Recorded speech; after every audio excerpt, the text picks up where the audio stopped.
ఓ మంచి మాస్టారు 12 మంది విద్యార్థులకి మంచి విద్య నేర్పించాడు అనుకుందాం. ఓ మంచి మాస్టారు 12 మంది విద్యార్థులకి మంచి విద్య, ఉన్నతమైనటువంటి భవిష్యత్తును గురించినటువంటి మంచి విద్య నేర్పించారు.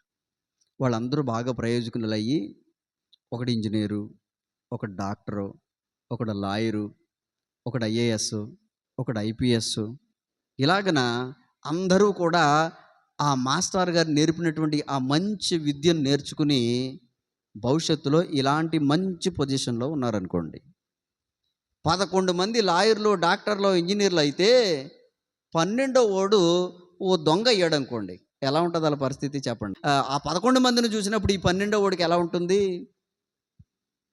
మా గురువు మాట మేము వినుంటే, నేను కూడా వినుంటే ఈరోజు నేను కూడా ఏ డాక్టరో, లాయర్నో ఇళ్ళగలాగా అయిపోదును, ఈరోజు దొంగోడిని అయ్యాను నేను అనుకుంటాడని కూడా.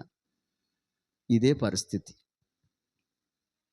ఇదే పరిస్థితి. యేసయ్య కూడా 12 మందిని పిలిచి 12 మందికి ఆధిక్యతనిచ్చి, 12 మందికి కృపావరాలనిచ్చి, 12 మందికి కూడా సింహాసనాల మీద తీర్పు తీర్చేటువంటి ఆ అవకాశం ఇచ్చి, ఇలాంటి ఒక ఉన్నత స్థితిని కల్పిస్తే ఆ 11 మంది ఆ స్థాయిని పొందుకున్నారో, ఈ 12వ వాడు మాత్రం